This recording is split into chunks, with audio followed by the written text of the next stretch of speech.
श्रीपर्दा। आप देख रहे हैं अपना प्यार से चैनल श्रीपर्दा एजुकेशन। मुझे कमेंट्स में कुछ शिकायत आई है वीडियो क्वालिटी की, तो आज मैं कोशिश करूंगा वीडियो क्वालिटी अपनी बढ़ाऊं। ठीक है, आप लोग कमेंट कर दिया कीजिए।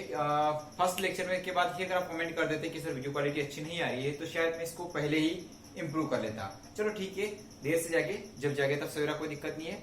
तो आज का जो टॉपिक है वो हम स्टार्ट करने जा रहे हैं। एक समान विद्युत क्षेत्र में रखे द्विध्रुव पर बल आघूर्ण। एक समान विद्युत क्षेत्र में रखे द्विध्रुव पर बल आघूर्ण। ठीक है, तो हेडिंग डाल लीजिएगा आप लोग। एक समान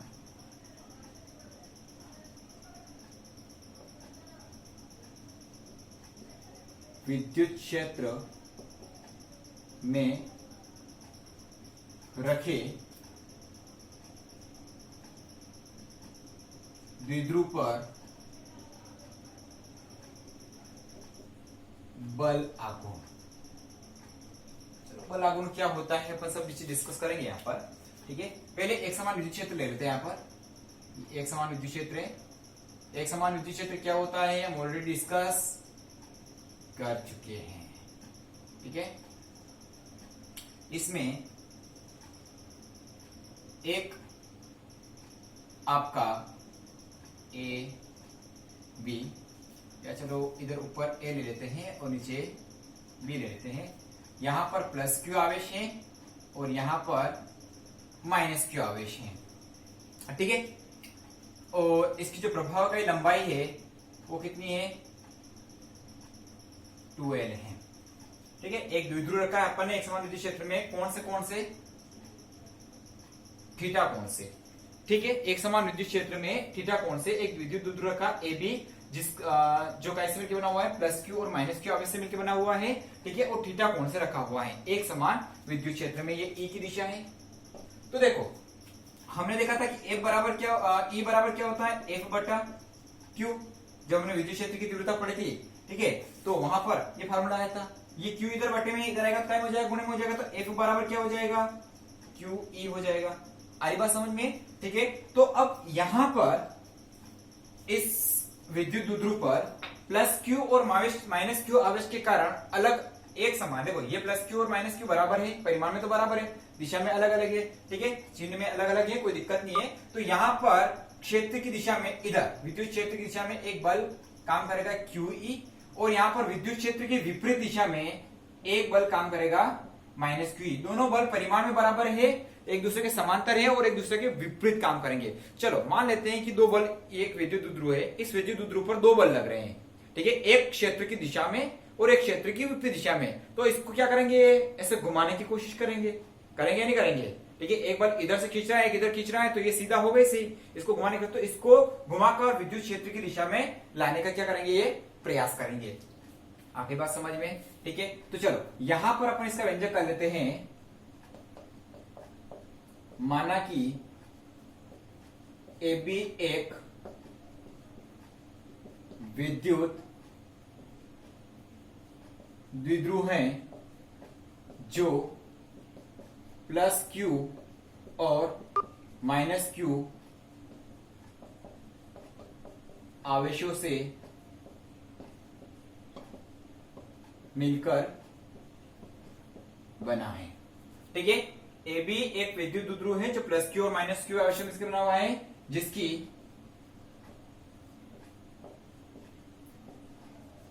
प्रभावी लंबाई कितनी है, 2L है। ठीक है, यह एक समान विद्युत क्षेत्र E में थीटा कोण से रखा गया है।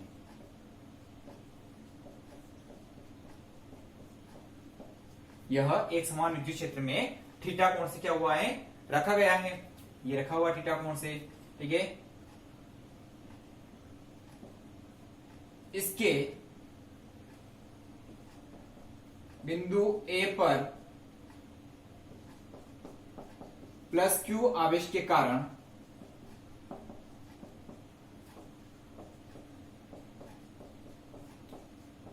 ई बल क्षेत्र की दिशा में तथा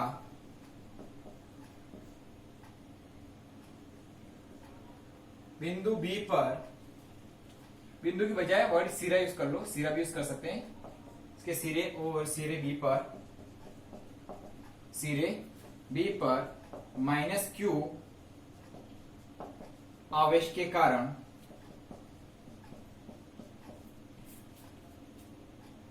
माइनस क्यू ई बल क्षेत्र की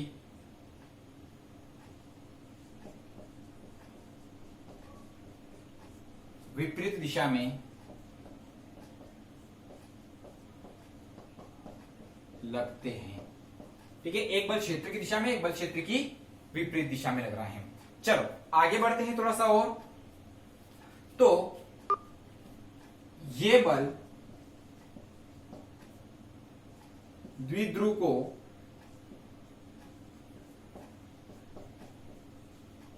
घुमाकर,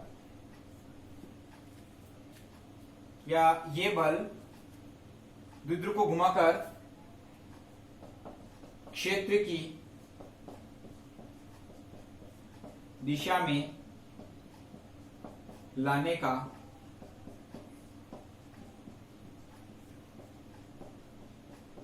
प्रयास करते हैं। ये बल जो है क्या करता है, क्या करते हैं, इस द्विध्रुव को घुमाकर क्षेत्र की दिशा में लाने का प्रयास करते हैं। ठीक है, ये बल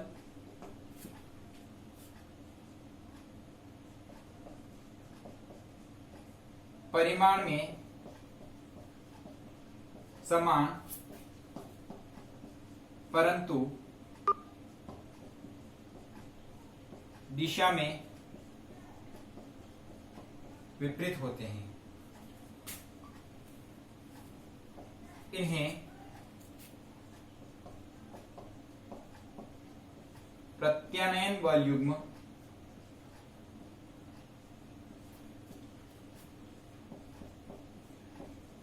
कहते हैं। ठीक है, इन बल को क्या कहते हैं, प्रत्यानयन बल युग्म कहते हैं। युग्म इसलिए क्योंकि जोड़ा बना हुआ है दो। ठीक है ना, युग्म कब बनता है, जब दो का जोड़ा बनता है। ठीक है, अब प्रत्यानयन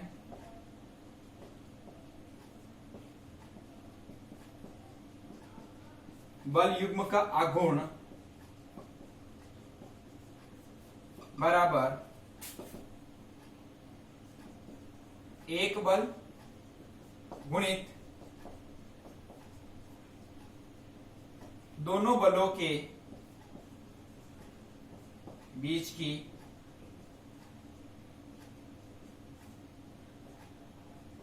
लंबवत दूरी। यानी कि टाउ बराबर, दोनों में से एक बल ले लो, कोई सा भी एक बल का परिमाण लेना है, तो यहां पर क्यू ई ले लेते हैं, माइनस वाले का लेंगे तो परिमाण में प्लस का आएगा, है ना, इनटू दोनों के बीच की लंबवत दूरी। अब लंबवत दूरी अपने पास नहीं है तो यहां से इसके ऊपर लंब डालते हैं। ठीक है, तो एक त्रिभुज बन गया अपने पास एबीसी, है ना, तो इसमें क्या हो जाएगी, लंबवत दूरी कौन सी हो गई, एसी। ठीक है, इसको समीकरण नंबर एक नाम देंगे। प्रत्यानयन बल युग्म का आघूर्ण जो है उसको टाउ से प्रदर्शित करते हैं, है ना। अब देखते हैं यहां पर टाउ बराबर क्यू ई। अच्छा, यहां पर ये तो आएगी अपने पास। अब यहां देखते हैं त्रिभुज ए बी सी में, देखो साइन थीटा बराबर क्या होता है, लंब बटा कर्ण।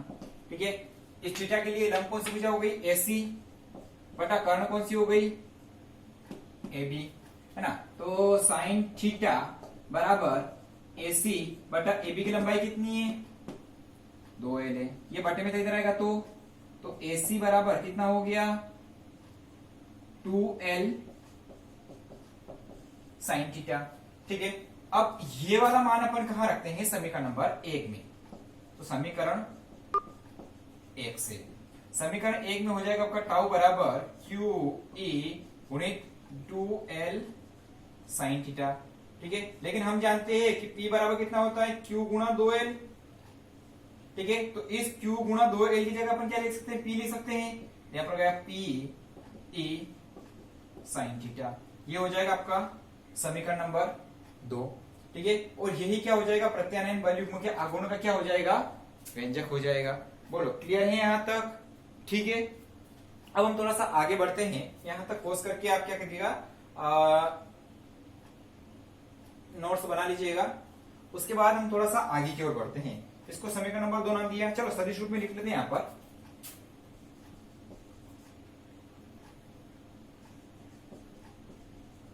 सदिश रूप में चलो, ए बी साइन थीटा और ए बी कोस थीटा, आप वेक्टर प्रोडक्ट पढ़ चुके हैं, उसमें देखा होगा आपने, तो साइन थीटा जब भी लगता है वहां पर कौन सा गुणनफल होता है, क्रॉस गुणनफल होता है। तो ये हो जाएगा आपका समीकरण नंबर 3। ये कौन सा रूप हो गया इसका, सदिश रूप हो गया। आप वीडियो को पॉज करके नोट्स बना लीजिएगा, हम फिर आगे डिस्कस करते हैं समीकरण नंबर 2 में।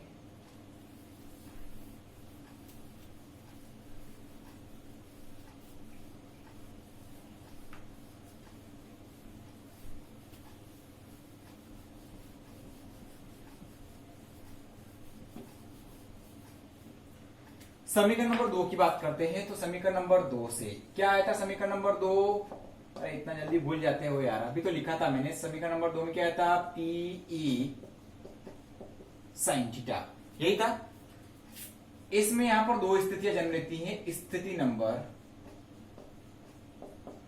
1, यदि थीटा बराबर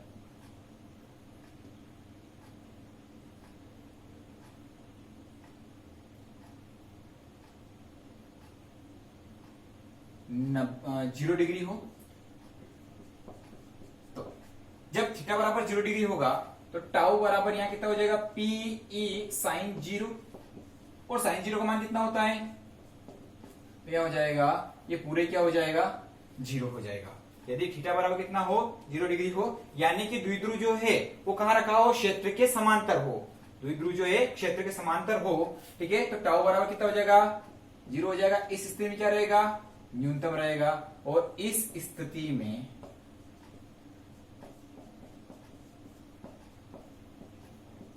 द्विध्रुव जो है स्थायी संतुलन की स्थिति में रहता है, स्थायी संतुलन में होता है।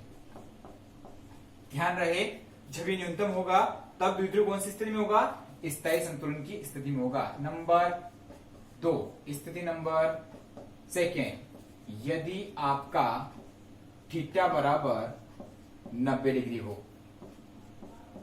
तो क्या होगा, थीटा बराबर 90 डिग्री होगा तो टाउ बराबर कितना हो जाएगा पर पीई साइन 90, और आप जानते हैं साइन 90 डिग्री इक्वल टू कितना होता है, 1 होता है। तो यहाँ पर टाउ इक्वल टू क्या हो जाएगा, पीई, और इस कंडीशन में जो आपका टाउ है वो क्या होता है, अधिकतम होता है। क्या होता है, अधिकतम होता है।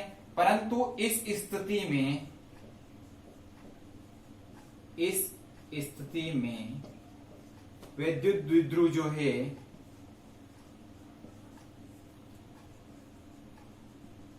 अस्थायी संतुलन की स्थिति में होता है।